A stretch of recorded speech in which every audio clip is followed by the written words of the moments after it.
examples where it had gone wrong. So there, I went to Canada, and a professor in one of these universities of Madhya, he was just sharing with me an incident wherein his own friend, for just scolding his boy, not even boy, 3 years old or whatever it is. So the boy was taken somewhere, mother was taken somewhere, father was taken somewhere, and they were just inquiring for 1 week and the kind of turmoil. So the issue, first thing that is being taught there is all the police. The moment your father they think that family is supposed to be taken care of by state. It's completely wrong. One can help on it. I'm just giving you a certain hint. Immorality is taught in the name of morality. First example. The other thing is spend more, drink more, enjoy more, to the exclusion of your own wife and children, let alone. I just give you a recent example. I was in Paris some time back. And this incident was quite strange to me. A few months back I was in Paris. And this metro, I was just traveling. And one fellow got into the train. He was just almost taking a random walk because he has drunk too much. I can see that. Then he came, sat in the next bench. I can smell that. But over and above that, he just picked up a cigarette and then started smoking. Then I had this towel, so I just did like this. And this fellow realized that I have some problem. Oh, sorry, sir. He went to the gate, and then of course he is not under his control. The point is, if at all mind has to be controlled, as the previous speaker was mentioning, it has to be under our check. It cannot be controlled by taking something else, and there is no solution at all. We put ourselves into trouble, we put others into trouble. That's why it is beautifully stated by Krishna in his sloka, Shaknoti haiva yasodam prakshariyar mokshanat kamakrodhodbhavam vegam sayuktaha sasukhi naraha. The one who is able to keep anger and desire under his spell and not comes under their spell, he is yogi, he is sukhi. It has been beautifully stated. And here normally we feel, enjoy your life, you just drink and then you enjoy. There is no enjoyment. You are under the spell of something else, you are not enjoying the freedom of being free. And you are under the spell of something else, and where is this enjoyment? So the point is, the person, I just complete the story. So he just went. Then I did not know that language to communicate to him. So he once again came and sat. Then I asked others, is it permissible to smoke? They said no. And I said, why don't you tell me? No, we cannot tell you. In metro. Leave this. After 2 minutes, he went to the door. He started urinating in the train. It just flows across the compartment. Then I said, why don't you tell? No, we cannot tell. So the kind of thing, see, I can enjoy, and there is no question of this understanding that it is wrong, but it is not even being questioned. So they feel that for individual freedom, what is this? I just cannot understand this. This happened, I am telling you a real story, and I can conclude with this slide. Today, one of the serious problems, even when I was coming in the car, my neighbor was sharing, so he is there, I think we can give it off later. Today, my grandson is asking to go and then go to the mall and then purchase a pant for 800 rupees because every other clothes is purchased. So he was mentioning that instead of spending this money in this way, he could have asked for a book and I would have been more happy to spend 1,000 rupees and did this. But the problem is shopping. Shopping is central to modernity and we are all being deceived by this. It is a disease, let me tell you. It is a disease. And a serious disease because of which serious crisis, economic crisis is being undergone by various societies. You purchase more than what your power is. This is what is being taught, and the entire economy has collapsed in various nations because of this. One can justify that. And there is a great message. This message I am going to conclude. After all shopping, there is a karma which arises, and I have to be like this, I have to be like this, I have to be like this, and so on and so forth. You want to change your attire, you want to change the way you look, so you apply various things. And when I see this airport, there are only 2 things which are coming up everywhere. Hundreds of stalls. One is this liquor shop, the other is this cosmetic shop. and really wondered, puzzled. After all, the Shariram, Shirire, the Shariram, this has to be the ultimate understanding.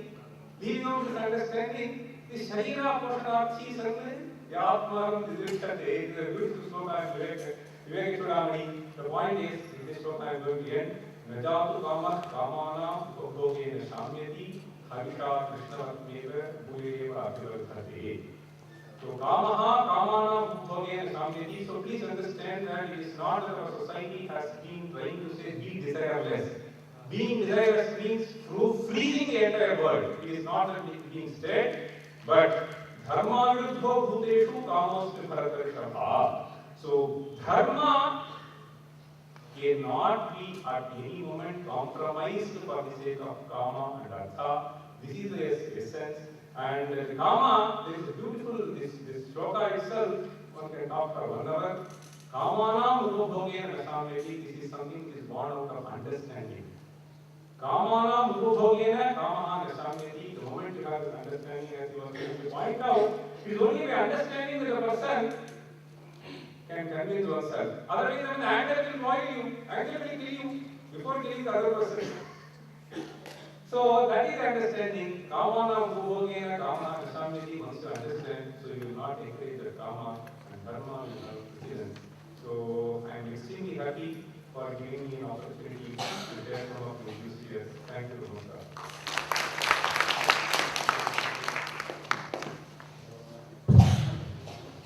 Thank you, Professor Rameshwaram. Beautifully brought out the meaning of sacrifice and sharing. And in this society, we need it very badly. Now, I request Professor Moria, he is PhD and honorary professor at Deakin University and a senior fellow at Melbourne University in Australia. He is chancellor, scholar, and visiting professor at the University of California, Berkeley. Administrative Sherpa describes him as a very versatile scholar, admirable friend, creative, shares an interest in human emotions with me. There is more we have to pick for his treasures. Dr. Moria is an editor-in-chief of the philosophy journal Sophia. I request him to give his talk and try to confine it in 15 minutes. Thank you, Mr. Chairman, honorable guests, fellow colleagues and friends. In my talk, I'm going to be making some connections between Dharma-Dhamma and the ethics within the ethical tradition, which refers to the aspect called virtue ethics. Of course, virtues are sometimes incorporated in the discussion of Dharma or Dhamma, but they also have, at least in comparative philosophy, going back to Aristotle, in Western philosophy, have a separate, come under a separate category. And I think you can find that in, at least in Jain and Buddhist, as I will argue, traditions as well. So you have Shila, Sila, Shil. These are examples of the kinds of virtues that I will be talking about. Or not necessarily the kinds of examples of virtue, but the category of virtue itself. And I don't need to tell this audience what Dharma stands for. So let me go straight to making the promised connection that I wanted to make. In any discussion of Buddhist thinking, a reference to virtues is indispensable. And also in Jain ethics, that dialectically influence the direction taken in Indian ethics right down to Mahatma Gandhi. Nevertheless, it is important to mention the Yoga-Shamana, the ascetic tradition, as the common font from which much of Buddhist, as you see from slide one, from which much of Buddhist and Jain, and to an extent responses to the classical Hindu moral thought has arisen. It was from the critiques of various outmoded Brahmanic Hindu practices that certain transformational shifts precipitated from the highly ritualistic ethos of Vedic corpus to the more morally problematized normativity of what we might call the Smritis, the corpus that came to comprise Arthashastra, the epics, especially Ramayana and Mahabharata, and the Bhagavad Gita, merging with a strong social and self-reflexive conscience.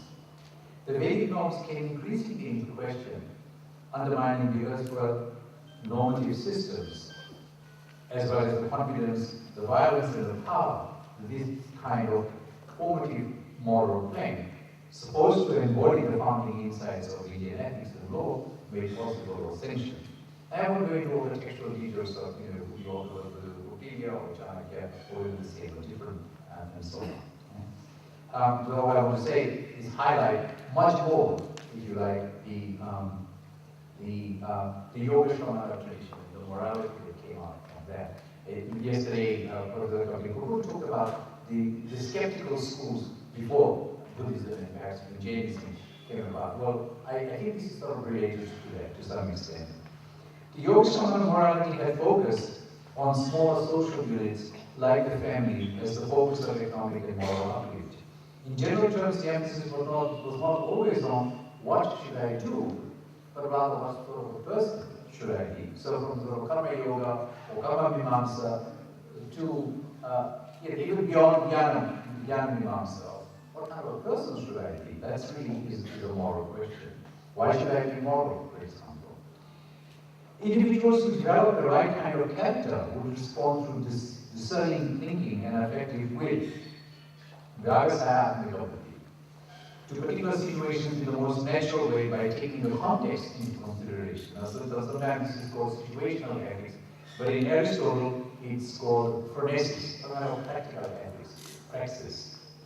Moral freedom here involves a more reflective turn of mind than the mere ability or dexterous skill, ketner in Greek, towards negotiating varying choices. The latter may well result in excellent product, while the virtuous act may yield no product as such, for it may suffice as a mere appropriate gesture.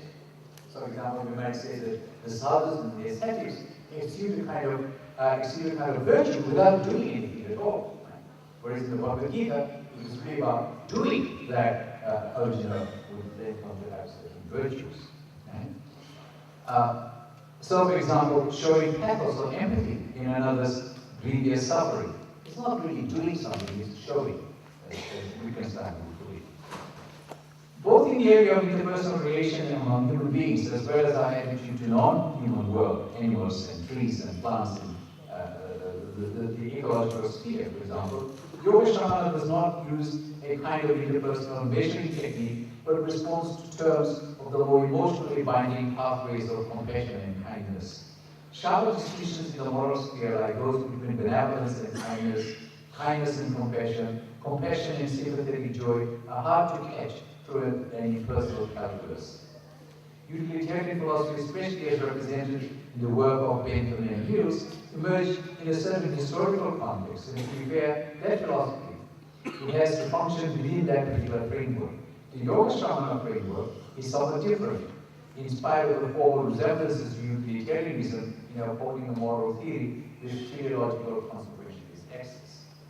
In other words, they're not really judging things by the consequences of what's going on, but really by some other measure altogether, a personal, political, perhaps another moral axis. The Buddha himself, following from the Yoga Sramana, wants more compassion. So the Buddha himself, following cue from Yoga Sramana and Jain critiques of Brahmanic Hindu ritualism, carves the discussion of virtues in terms of the rightful performance of social duties and moral obligations, rather than a description of virtues as such, much less virtues localized to individual egos, as we have it in Western philosophy, particularly with Aristotle and the Thomist. The former is perhaps not unlike the Stoics' virtue performatives. This in turn had an impact on the Smriti derived Shastric moral thinking right through to the Dharma Shastras, the Nibbandhas, and the law manuals as well. In other words, there are much more sort of individual focus, where the Buddha's thing was much more communal, it was about the Sangha. So how to talk about virtues in that, the virtues are most often seen as properties of the individual. Right? But nevertheless, virtues inform the reciprocal relations between friends and companions. A person should display towards a friend generosity, courtesy, and benevolence. Treat him or her well and keep promise. The friend thus ministers whose help in this way reciprocate such conduct by protecting his or her companion when they are careless or off guard, looking after their property, offering a refuge in danger, not letting them drown in their troubles, and showing consideration for their family. In similarly reciprocal fashion, the householder is expected to be friendly to the ascetics and brahmanas in act, speech, and thought, to keep his house open to them and to supply their temporal needs. The ascetic and brahmanas should counsel householders to refrain from doing evil, direct their mind towards good, show compassion towards them, teach them what they have not heard, correct any wrong conceptions they have received, and reveal the path towards transcendence. Now the Jains have historically linked with the Greek gymnosophists, or like the ascetics of our times as well. Or the Stoics, if you like, and of course with the Buddhists as well, with whom they share the non-Brahminical yoga aesthetic heterodoxy. The cultivation of virtue, particularly through the practice of non-violence, ahimsa, non-possession, and non-absoluteness, or non-absolutism, one might say, and showing altruistic compassion, demonstrates the close link between the metaphysical and ethical life in Jain philosophy. Now, there are some consequences of this cultivation at social cultural levels as well, which I will describe. There are certain moral principles that get enshrined in the culture, the horizon or the background knowledge of the tradition. Thus, suppose, so these are my, that's thesis one. Thus, suppose that after the Buddha and Jain, and by the time of the great epic, or even as late as Gandhi, the principle of ahimsa, or non-injury, becomes constitutive of the cultural self-understanding and the moral order of the people. But that the calling to war is considered to be a great virtue and the need of the day, duty as virtue. So some people might say, well, even though ahimsa has become very important, so one is still required to go to war, like Tilak and Aurobindo at one time advocated. I'm not quite sure that Gandhi advocated war quite in that sense. As a result, the citizen may feel immense tension welling up inside her because the emotional response suggests a negative moral evaluation of the consequences of war, the value which she thought her community had valorized and which she had indeed internalized. Right? The absent locale of a strong correspondence or bhava, a sentiment for the virtue of ahimsa, and its surrogate sentiment of non-aggression is being usurped by a more threatening virtue of himsa, violence, with its surrogate bhava of aggressiveness.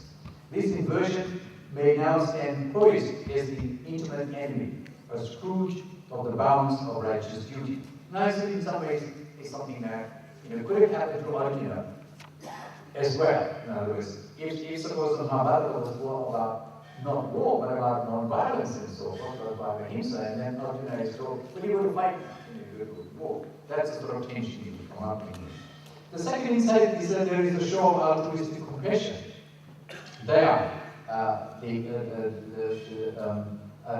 would be local kripa, reinforced by what seems to be dispassionate but fatally consequentialist appeal to adverse outcomes if some other sentiment or calling is heeded, rather than the more appropriate ones to the occasion. Thus, the warrior citizen Arjuna might be led to construe his existential consequence, construe his existential state as being one of intense depression, to invoke the idea of Vishada there, and is thereby provoked into fearing the consequence of the pending encounter. The dispassion may be expressed through a story about the disastrous state of affairs the society will be plunged into in our aftermath of the battle. Compassion might be the first step in the directive being worked out by allowing greater scope to intelligent sentiment than mere reliance on cool, detached, dispassionate aloofness of reason. The rational or what should be considered reasonable in real life responsiveness is not a prerogative of reason alone. In other words, there's sort of ethical reason that goes on as well. There's the long and short of it is that he could have he could from his depression come out and say, look, there's a lot of bad things that will happen from the war and so forth, so I'm not going to commit the violence. But that's not necessarily a virtue as such. And I think what happens after the Vishada Yoga is that Arjuna tries to teach him that if you have a virtue of ahimsa, then you can argue against fighting, but not just because of the consequences. Okay, fundamentally the theory that underscores the role of virtues. All right. Underscores the role of virtues in having finds it expedient also to illustrate certain anti-virtues, or what we call, I just speak from the slide, anti-virtues or negative virtues. Aristotle called these vices. According to the Mahabharata, there are 12 negative virtues that stand in the way of self-control and sought to be avoided. These are anger, desire, greed, delusion, possessiveness, non-compassion, discontent, pride, grief, lust, jealousy, and abhorrence. It is interesting to note that anger and desire had this list, right on top of the list. The classical yoga system has a stronger term for these modes. They are called pleasures. A psychic black mirror, and other segmented inverted memory traces. I think the Pali is closer to this term too, right? Someone should tell me what the Pali is. The Abhidharma Buddhist school has a similar theory about pleasures, functioning as emotional predispositions or tendencies, anusaya, which lie dormant or latent as subliminal or unconscious levels. Out of these things, once they are segmented, they will act by themselves in certain responses to the environment or fear, attack, anxieties. Attachment to desire and other kinds of perturbations, frustration, anger, a sense of unsatisfaction,